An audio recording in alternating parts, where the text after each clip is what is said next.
রাব্বি আউযু বিকা মিন হামাযাতিশ শায়াতিন ওয়া আউযু বিকা রাব্বি আইয়াহদুরুন। সালামুন আলাইকুম।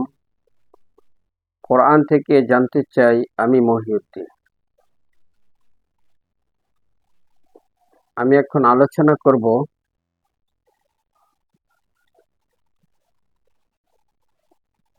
বহুদলে বিভক্ত হওয়া থেকে বিরত থাকার উদাত্ত আহ্বান সকল মুসলিমদের প্রতি, এই জন্য যে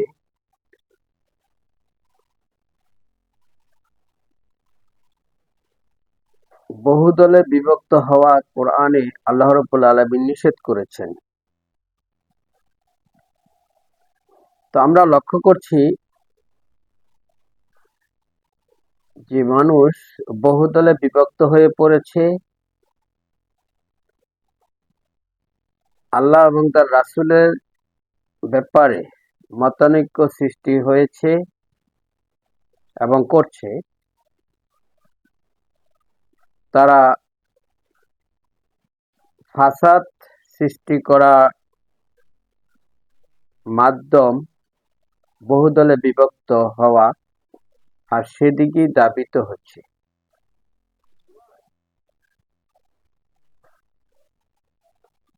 একটা জিনিস লক্ষণীয় যে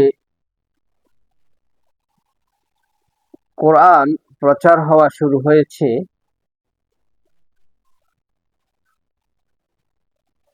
এই কোরআন প্রচার করার ক্ষেত্রে অনেকে তার নিজস্ব মতামতকে প্রাধান্য দিয়ে থাকেন, যার কারণে দলের মধ্যে অর্থাৎ প্রচার করতে গিয়ে দল সৃষ্টি করার পায়তারা করছেন বা মনে করছেন যে দল সৃষ্টি করা দরকার আছে। কোরআন কি বলেছে এ ব্যাপারে সেদিকে আমি আপনাদেরকে দৃষ্টিপাত করব,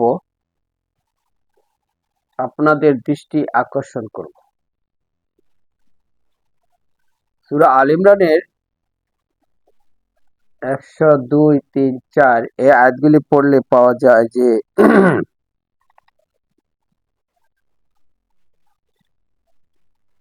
তোমরা আল্লাহকে ভয় করো যেভাবে ভয় করা উচিত, মুসলিম না হয়ে মৃত্যুবরণ করিও না।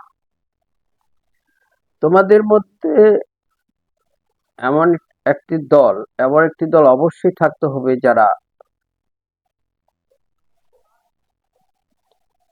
সৎ কাজের আদেশ করবে, অসৎ কাজের নিষেধ করবে। তোমরা ঐক্যবদ্ধভাবে আল্লাহর রজ্জুকে ধারণ করো, পরস্পর বিচ্ছিন্ন হইও না। এই যে কথাগুলি কোরআনের ঐক্যবদ্ধভাবে আঁকড়ে ধরার কথা বলা হয়েছে, এখন এই ঐক্যবদ্ধ থাকার জন্য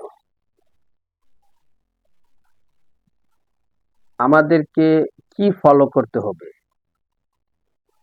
আমাদেরকে অবশ্যই কোরআন ফলো করতে হবে, কোরআন মেনে চলতে হবে। কোরআন তো বলে দিয়েছে ঐক্যবদ্ধ থাকার জন্য, বিচ্ছিন্ন না হবার জন্য, ভালো কাজ চালু করার জন্য, মন্দ কাজ বন্ধ করার জন্য। ফাসাদ সৃষ্টি করা হচ্ছে মন্দ কাজ। তো বহুদলে বিভক্ত হওয়া আল কোরআন নিষেধ করেছে। কোরআন বলেছে সূরা নিসার 59 নম্বর আয়াতে যে আনুগত্য করো আল্লাহ এবং রাসূলের, আর তোমাদের মধ্যে যারা ফয়সালা ফয়সালা ফয়সালা করার অধিকার রাখে তাদের আনুগত্য করতে বলা হয়েছে। তো যারা দল করবেন ঐক্যবদ্ধ হবার নামে, তারা কি কোন উদ্দেশ্যে কেন দল করবেন? ভালো কাজ চালু করার জন্য, মন্দ কাজ বন্ধ করার জন্যই তো একটি দল অবশ্যই থাকতে হবে। তো কে ভালো কাজ চালু করবে, কে মন্দ কাজ বন্ধ করবে, সেটি তো আল্লাহ রাব্বুল আলামিন কোরআনে পরিষ্কার করেই বলে দিয়েছেন। সূরা হজ্জের ৪১ নম্বর আয়াতে বলেছেন, আমি যাদেরকে ক্ষমতা দেই তারা ভালো কাজ চালু করবে, মন্দ কাজ বন্ধ করবে, সালাত কায়েম করবে, যাকাত আদায় করবে।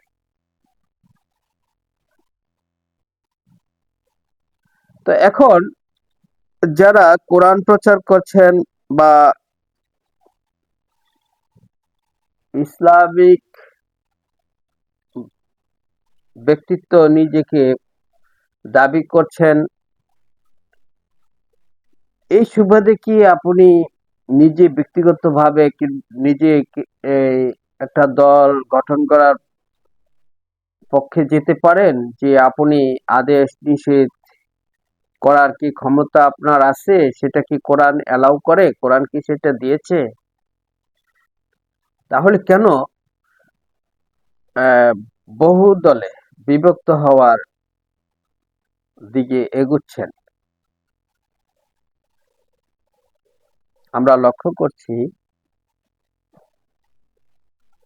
যে অনলি কোরআন নামক একটা চ্যানেল আছে, রেজওয়ান নামক, সেও দল গঠন করার দিকে ধাবিত হচ্ছে। মুরাদ বিন আমজাদ, তিনিও কোরআনের অনুসারী, তিনিও মানুষদেরকে তার সেই দলের দিকে ঐক্যবদ্ধ হওয়ার দিকে মানুষের অঙ্গীকার নিচ্ছেন। সূরা নিসার ৫৯ নম্বর আয়াত অনুসারে আপনি কি সেটা করতে পারেন? সূরা হজ্জের ৪১ নম্বর আয়াত অনুসারে আপনি কি সেটা করতে পারেন?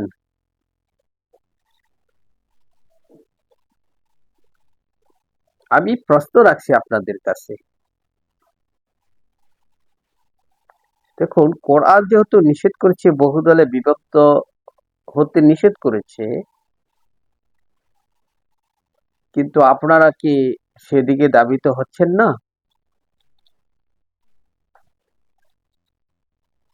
দেখুন, ঐক্যবদ্ধ হবার জন্য আমাদের প্রধান যে মেন কাজটা, সেটি হচ্ছে কোরআনকে আঁকড়ে ধরা।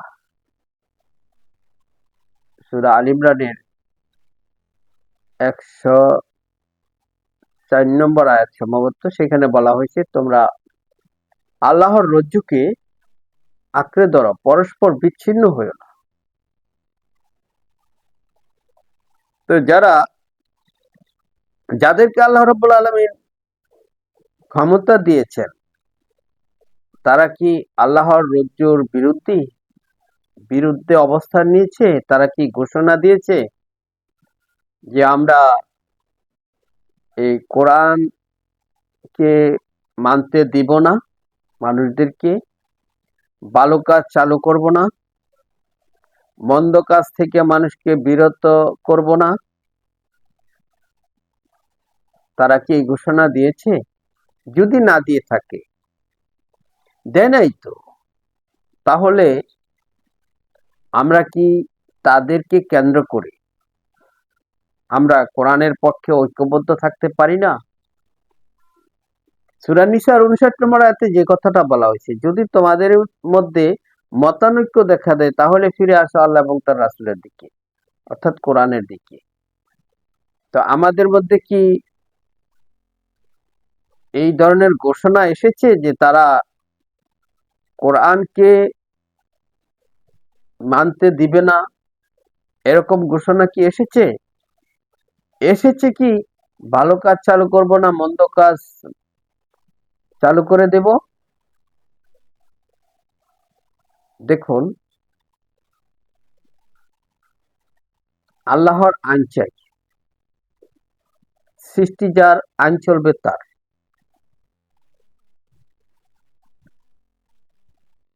এই দিকে যদি আমরা থাকতে চাই, আমরা এই কথাকে যদি প্রতিষ্ঠিত করতে চাই, তাহলে আমরা কোরআন প্রচারকে অব্যাহত রাখবো মানুষকে সচেতন করে তোলার জন্য। যে কোরআন কি বলেছে সেটা জানো, সেটা শোনো। তুমি অর্থাৎ আমি কেন মানুষদেরকে এই কথা বলবো যে এসো আমার দিকে, এ কথা কেন বলবো? আমি কে? কোরআনের ভাষায় আমি তো এ কথা বলার অধিকার রাখি না যে আমার দিকে আসো। কারণ কোরআন বলেছে যাদেরকে ক্ষমতা দেওয়া হয় তারা ভালো কাজ চালু করবে। যদি ভালো কাজ তারা চালু না করে, তারা যদি সালাত কায়েম না করে, তারা যদি মন্দ কাজ চালু করে, তাহলে তো আমি বলতে পারি যে এসো আল্লাহ এবং রাসূলের দিকে, অর্থাৎ কোরআনের দিকে। কিন্তু তারা তো বলছে যে কোরআনের দিকে, কোরআনকে প্রতিষ্ঠিত করব, কোরআনের নিয়ম কানুন মেনে চলবো, অর্থাৎ ভালো কাজ চালু করব, মন্দ কাজ বন্ধ করব, যাকাত আদায় করব, সালাত কায়েম করব, অর্থাৎ ভালো কাজ চালু করব। সালাত মানেই হচ্ছে সমস্ত ভালো কাজ, সৎকর্ম। এই সালাত কায়েম করার মানেই হচ্ছে প্রতিটা নাগরিক দেশের সকলেই এই সালাত কায়েম করবে। সূরা তওবার ৫ নম্বর আয়াতটা পড়ে দেখবেন। আপনারা দল গঠন করার জন্য, ঐক্যবদ্ধ থাকার জন্য আহ্বান করছেন। আপনারা তো সালাতটা কি, কিভাবে সালাত কায়েম করতে হয়, সালাতের পরিচিতি তো মানুষের কাছে এখনো পরিষ্কার নয়। তাহলে আপনারা কোন দিকে আহ্বান করে দল গঠন করতে যাচ্ছেন, দলে দলে বিভক্ত হচ্ছেন কেন? কোরআন প্রচার করুন, মানুষকে সচেতন করুন। কোরআনকে পরিত্যাজ্য করে ফেলে রাখা হয়েছে, এর থেকে বেরিয়ে আসার জন্য মানুষকে আহ্বান করুন। কোরআন ছেড়ে দেওয়া হয়েছে, যারা কোরআনকে ডেকে রাখতে চাচ্ছে তাদের মুখোশ উন্মোচন করে দিন। সেই কাজটা তো অলরেডি শুরু হয়েছে, কিন্তু আপনারা দল বহু দলে বিভক্ত হবার পায়তারা করছেন। কাজটা মনে হয় ঠিক করতেছেন না। আমি আপনাদের প্রতি উদাত্ত আহ্বান করছি, কোরআন প্রচার অব্যাহত রাখুন। একটা ভালো কাজ, একটা রাষ্ট্র তা রাষ্ট্রের কল্যাণের জন্য যারা রাষ্ট্র পরিচালনা করে তারাও আপনাদের সহায়ক হবে, কোরআন প্রচারে সহযোগিতা করবে। এটা ভালো কাজ চালু করার জন্য প্রত্যেকটা নাগরিকেরই দায়িত্ব হচ্ছে সে যেন ভালো কাজে নিয়োজিত হয়, মন্দ কাজ থেকে নিজেকে বিরত রাখে। দেখুন, যদি মন্দ কাজ কেউ করে, তার অবস্থা কোরআনে কি বলেছে, তার পরিণতি সূরা তওবার ৫ নম্বর আয়াত। মুশরিকদেরকে যেখানে পাবে হত্যা করবে, কেননা তারা চুক্তি ভঙ্গ করেছে। চুক্তিটা কি ছিল? যে তারা ভালো কাজ করবে, মন্দ কাজ মন্দ কাজ থেকে বিরত থাকবে,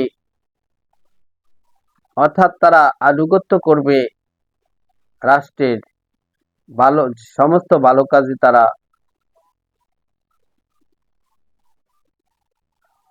ভালো কাজ তারা করবে, মন্দ কাজ তারা করবে না, তারা অন্যায়ভাবে কোনো কাজ করবে না।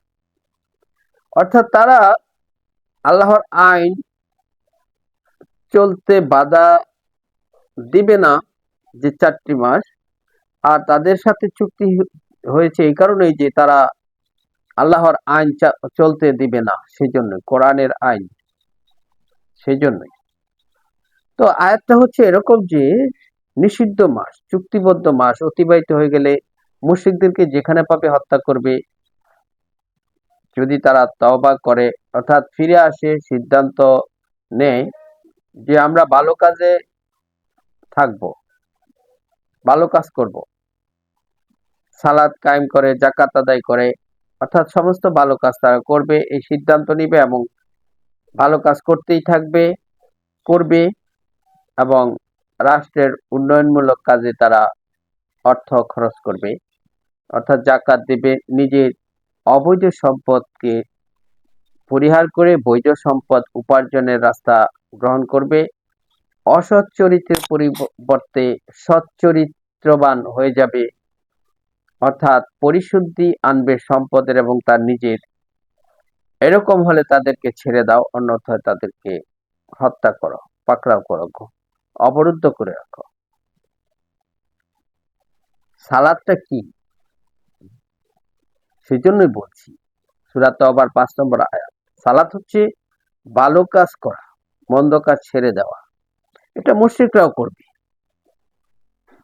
এটা শুধু ইমানদাররা করবে তা না, মুসলিমরা করবে শুধু তা না, এটা মুশরিকরাও করতে হবে, না হলে তাদেরকে হত্যা করতে হবে। যারাই সালাত কায়েম করবে না তাদেরকে হত্যা করতে হবে। সূরা তওবার ৫ নম্বর আয়াত। আমি যে কথাটা বলতেছিলাম যে দেখুন, সালাদটা কি এখনো মানুষদেরকে বোঝানো হয় নাই পরিপূর্ণভাবে, বোঝাতে পারেন নাই কি, তারপর আপনারা আবার বহুদলে বিভক্ত হওয়ার পায়তারা করছেন, সিদ্ধান্ত নিয়েছেন। এগুলি তো ওইদিকে দাবিত হচ্ছেন যেদিকে শয়তান দাবিত করে। এ থেকে বিরত থাকার আহ্বান রেখে আমি আমার আলোচনা এখানে শেষ করছি। সালামু আলাইকুম।